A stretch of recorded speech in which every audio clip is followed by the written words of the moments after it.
Hello everyone, welcome back to Math with Allison. Today we're changing it up a bit, so actually we're going to be going through an old exam.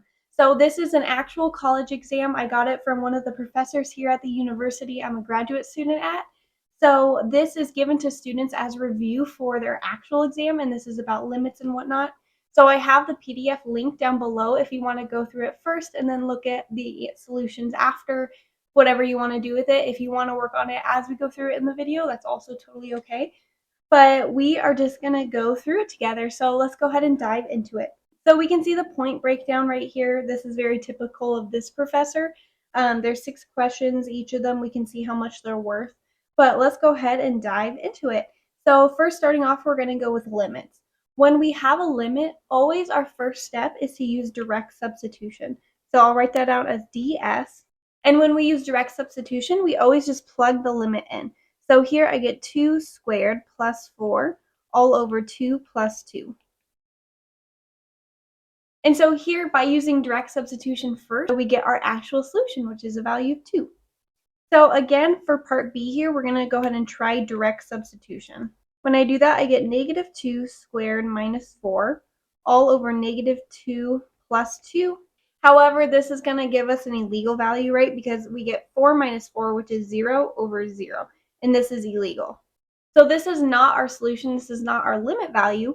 Typically, when we get 0 over 0, that means there's some kind of simplification that we can do. And let's go ahead and look at the numerator. If we look at the numerator, we can see that this is actually a difference of squares. So if they're 2 polynomials, always look for ways that we can factor it. If I do that, I get the limit as x approaches negative 2. And if I factor the numerator, I get x plus 2 times x minus 2. And all of this is over the denominator x plus 2. And so here, now we can see the purpose of factoring is that we can cancel. And so this method is called factor and cancel. So now I'm going to rewrite my limit. Do not forget, you always got to write your limit until you actually take the limit. And so now all we're left with is x minus 2. Now we can go ahead and try to plug it in, right? So if I plug in negative 2, I get negative 2 minus 2, which is equal to negative 4. And that's our solution. So that 0 over 0 is not our solution. Okay, so here we have a one-sided limit. We want to approach 2 from the left side of this value. So again, we can go ahead and try using direct substitution. When we do that, we're just going to actually plug in a value of 2. So we get 2 squared plus 4 all over 2 minus 2. And this is equal to 8 over 0, which is again illegal. And so when we have a value, like an actual number divided by 0, this tells us it's going to be a vertical asymptote. And when we have a vertical asymptote, it's going to do something like this. Which means that our value, our function, is going to approach either positive infinity or it's going to approach negative infinity. We need to decide which infinity it's going to approach. So how we do that is, let's rewrite it. First, we look at our non-problematic value. So we want to see what our numerator and denominator is approaching. So if I were to plug in 2 to the numerator, we would just get a value of 8, right? That's not our problem. Our problem is the denominator. So what we do, let's choose a number just to the left of 2, like 1.9. Because like we said, we're trying to figure out if this is equal to positive or negative infinity. And so what we need to figure out is if this denominator is approaching a small negative number or a small positive number. So if I plug in 1.9, I get 1.9 minus 2, and this is equal to negative 0.1, which tells me that we're going to be dividing by a small negative number, right? And so now this tells me which infinity I'm going to approach. Since I have a positive divided by a negative, this tells me that we're going to negative infinity. And that's our solution. So now we have the same function, but we're approaching 2, not from either side, but from both sides. So this means, since we already know it's a vertical asymptote, we need to take the limit as x approaches 2 from the other side. Because we already looked from the left side, now we want to look from the right side. So just like last time, we already know what our numerator is approaching. It's approaching a value of 8, but now we need to see what our denominator is approaching. So let's go ahead and choose a number just to the right of 2. I'm going to choose 2.1. So when I plug that into the denominator, I get 2.1 minus 2, which is equal to positive 0.1. And so here I get a small positive number. So a positive divided by a positive is a positive value. And so this is approaching infinity. But remember, this is not our solution. We're looking at the limit as x approaches 2, and that means we look from both sides. So notice here we're approaching two different infinities. That means that the actual asymptote, our limit, does not exist. And so we write that out as dne. And that's our final solution. So when those two-sided limits don't equal one another, then we have something that does not exist. Alrighty, so we have a beautiful graph right here, and we also have the asymptotes are depicted as dashed values, so we have two asymptotes. I'm going to zoom out a little bit here. We want to determine the following values, and these are going to be different limits and actual values. So let's go ahead and go through it. First, we want to look at the limit as x approaches -2 from the left side. So let's go and find -2, and that's going to be this asymptote right here. And remember, we're approaching -2 from the left side. And so from the left side, we're going to have this function, and we're going down to negative infinity. And that's our solution for the first part. Now, on this next part, we want to look at the limit as x approaches -2 from the right side. So let's go ahead and look at the right side. As we're approaching -2, it looks like we approach a y value of +2. And so that's our solution. Now, if we look at f of -2, that's going to be where the actual value of the function is. And it's just going to be where our circle is filled in, which is, again, a value of +2.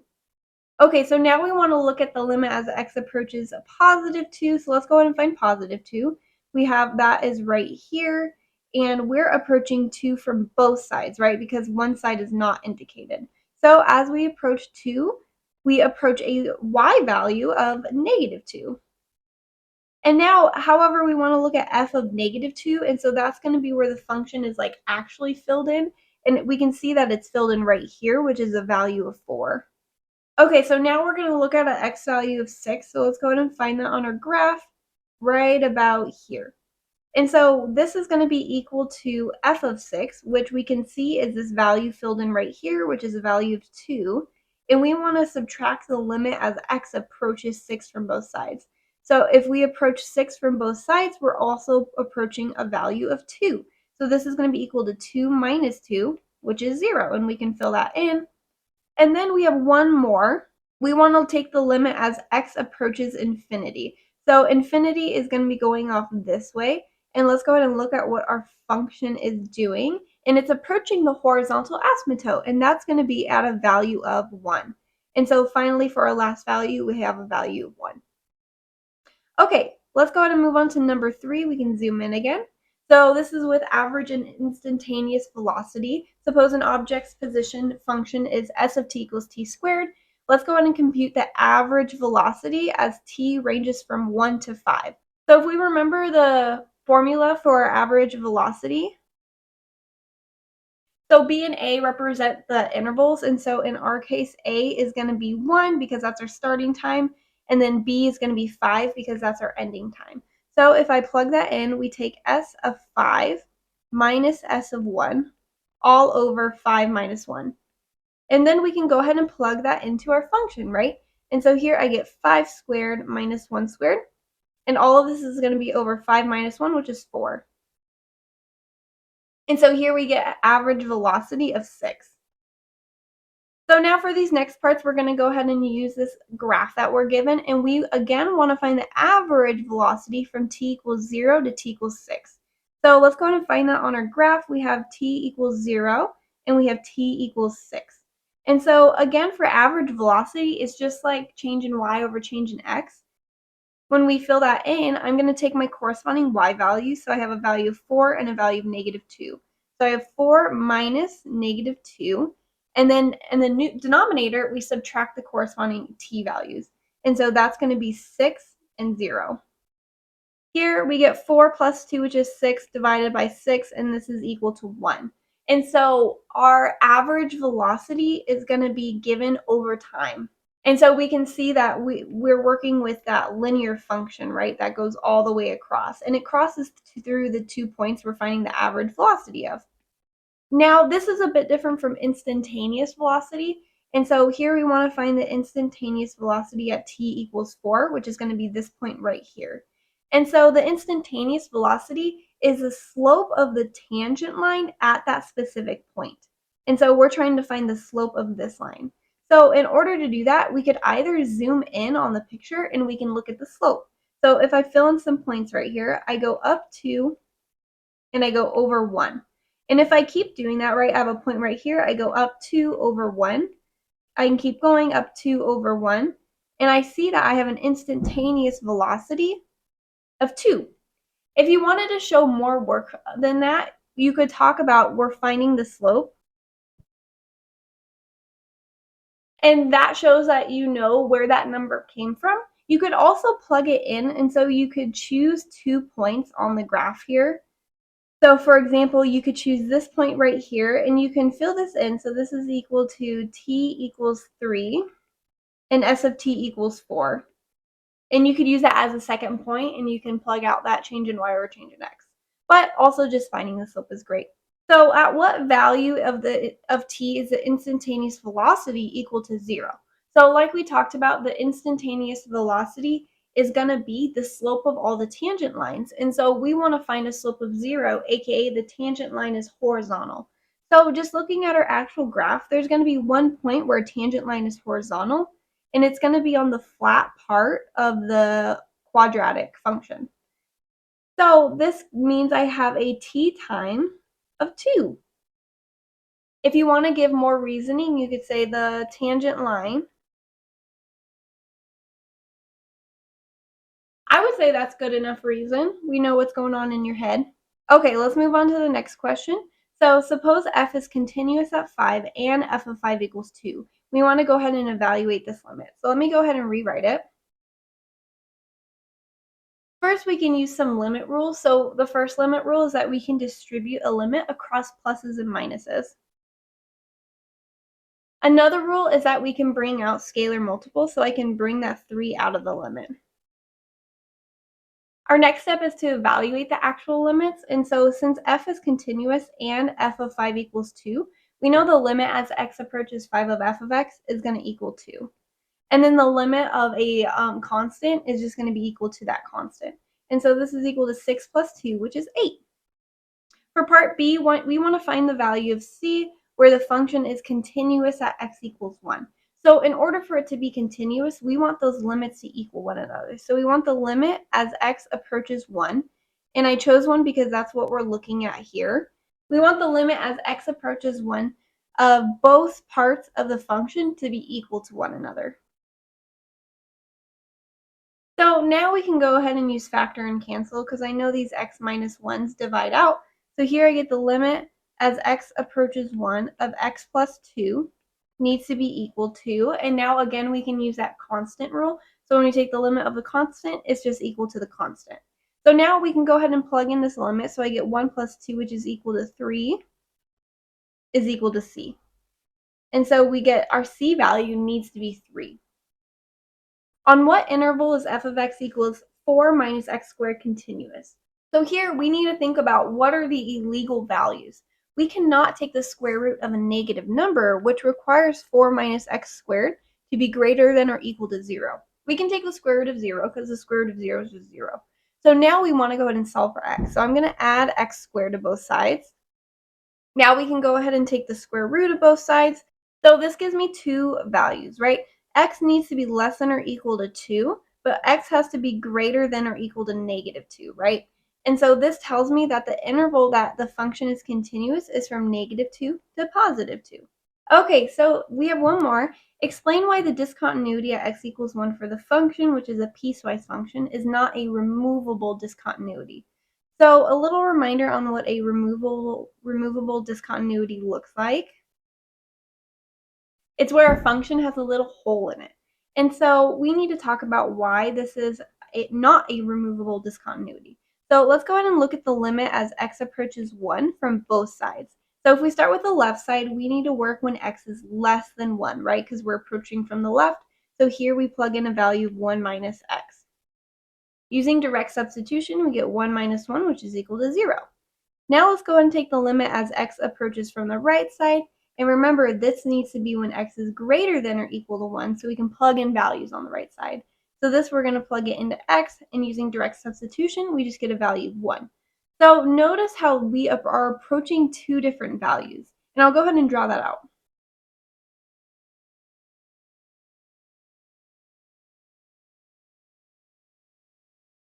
So this is what we call a jump discontinuity because our function jumps right here. And so this is why it's not a removable discontinuity, is because this is actually a jump discontinuity. So you can write that out in words. This is a great picture to show if you want to. Otherwise, you have the limits, which is also great proof, but we would say it's not a removable discontinuity because it's a jump discontinuity. Alrighty, so we have some more functions here. Now we're working with limits at infinity. And so when we work with limits at infinity, there's multiple ways we can solve them. One of my favorite ways is where we just take the highest power of the numerator and the highest power of the denominator. Because when we're at infinity, infinity squared plus 4 times infinity is very similar to just infinity squared. It's just a really big number. 3 times infinity squared minus 2 is basically going to just be 3 times infinity squared, because when we subtract 2 at really big numbers, it doesn't make much of a difference. So I always suggest doing these kinds of shortcuts.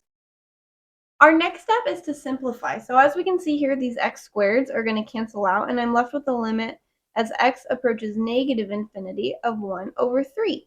And remember, the limit of a constant is just equal to that constant. And so this is our solution. Another way we can go about it is recognizing the highest power. So the highest power between the numerator and the denominator is x squared. And so what we can do is multiply the numerator by 1 over x squared and the denominator by 1 over x squared. When we do that, here we get x squared over x squared. And of course we can simplify that out a little bit. And so here, when we plug in infinity, we have a couple values that are going to go to 0. So this value is going to approach 0, and this value is going to approach 0. So how I would write that is little arrows with a 0. And so that means when we plug in the limit, we're just left with whatever the constants are. And so again, we get a value of 1/3. So you can do this either way. Whichever way you're more comfortable with is going to be the best for you.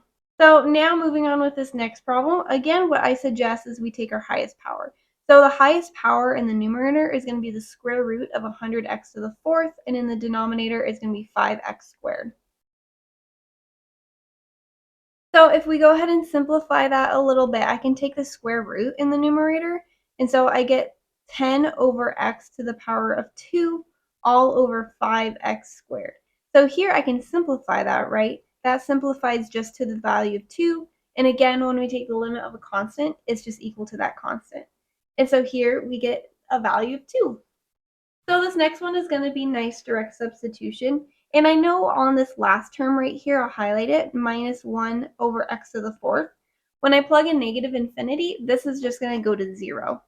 So let's go ahead and think about our highest power. Our highest power in this one is going to be x to the cubed. And so this is going to behave like x to the power of 3. So if I plug in infinity, this is going to go off to infinity. But what happens when I plug in negative infinity? When I have a negative number cubed, I get a negative number. And so this is actually going to go off to negative infinity, and that's our solution.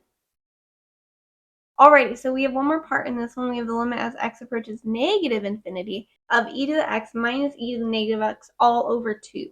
So how are we going to go about solving this one? Of course, there's multiple approaches you can always take to a limit. In this case, I need to think about what happens at e to the x. So first, if I plug in a negative value to this first part, that's going to end up having a negative exponent. So for example, let's take negative 1,000. If I plug negative 1,000 in, I get e to the negative 1,000 minus e to the negative 1,000. And all of this is going to be over 2. So if I use the properties of negative exponents, here I get 1 over e to the 1,000 minus e to the 1,000 all over 2. And so when we have 1 divided by a really big number, in this case, we know that this, as we're going off to infinity, this is actually going to approach 0. However, our other function that we have going on here, we have minus e to the 1,000. We know that e to the 1,000 is going off to infinity. And so this is very similar to 0 minus infinity divided by 2. And that means we get negative infinity, because when we divide infinity by 2, we still have infinity, right? But we're subtracting it. And so this is actually going to be our solution. So sometimes it's nice to plug in a test point to see what's really happening here. Alrighty, we have one more problem here. We want to determine all vertical and horizontal asymptotes for this function. So if we notice right here, we can actually simplify this a tiny bit. I can divide one of those x's out. Be careful not to lose any information when we divide things out, because we also have to remember that x cannot equal 0. So first we're going to work with vertical asymptotes, and those are always the illegal values. So we're going to take our denominator x times x minus 3, and we're going to set it equal to 0. So first we get x is equal to 0, and we get x is equal to positive 3. So I'm going to write those out. And we want to write our answers as equations of lines. So we have, as x approaches 0, f of x grows infinite. And so that's what it's asking for when it says to write them out as equations of lines. So another thing that I very often see on exams, and I'm going to erase this real quick, is proof that it's the vertical asymptote. So if your problem is asking you to prove that these are the vertical asymptotes, what we have to do is take the limit as x approaches the asymptote from both sides. And we want to show that these equal infinities. So in order to do this, we want to see what it's approaching, because we know it's going to equal positive or negative infinity. We just need to decide if it's going to be positive or negative. So let's look at what our numerator is approaching when we plug in 0. I get 3, and I'll do that work over here. 3 times 0 minus 1 squared, which is equal to 3 times negative 1 squared, and that's just equal to 3. So on both cases, our numerator is approaching 3. We just need to see what we're dividing by, and we can do that by taking a test point. So let's choose a number that's just to the left of 0, which is negative 0.1. If we plug that into the denominator, I get negative 0.1 times negative 0.1 minus 3. This is equal to negative 0.1 times negative 3.1. A negative times a negative gives us a positive. So this is a small positive number in the denominator, which tells me we're approaching positive infinity. Now let's choose a number just to the right of 0. So to the right of 0 is going to be 0.1. If I plug that into the denominator, I get 0.1 times 0.1 minus 3. This is equal to 0.1 times negative 2.9, right? And now I'm going to get a small negative number, which tells me my function is approaching negative infinity. And so this would be proof, and if I wrote it out, that'd be infinity, that'd be negative infinity. That would be proof that this is a vertical asymptote, and you'd have to do the same thing with x equals 3. So I'll leave that up to you guys. Okay, so now we want to go ahead and look for any horizontal asymptotes. And so in order to find a horizontal asymptote, we need to take the limit of the function as x approaches negative infinity and as x approaches positive infinity. So since we have an infinite limit, I want to go ahead and take the highest powers of the numerator and the denominator. Sometimes you can do that just by looking at it here, or if you want, you can multiply the function out. So if I were to do that, and I'll use the space down here, I'd get 3 times x squared minus 2x plus 1. And when I distribute that 3, I get 3x squared minus 6x plus 3. So that's the numerator. And now if I multiply the denominator, I distribute that x, I get x squared minus 3x. So the highest power in the numerator is going to be 3x squared. The highest power in the denominator is going to be x squared. So here I can resimplify that, right? I can rewrite it out taking the highest powers, and I get 3x squared divided by x squared. And I can do that with both limits. I can simplify both of these, right, because those x squares divide out. And now when we take the limit of a constant, it's just equal to that constant. And so here I get the same value, which means we only have one horizontal asymptote, and that's going to be at y equals 0. Remember, vertical asymptotes, they stab the x-axis, so they have x equals, and horizontal asymptotes stab the y-axis, so they have y equals. So that's all I have for us today. If you enjoyed this video, I have many more like it, so make sure to check out my playlist. There's a link right down below. Otherwise, please leave this video a thumbs up and comment other topics or problems you'd like to see done. Thanks for watching.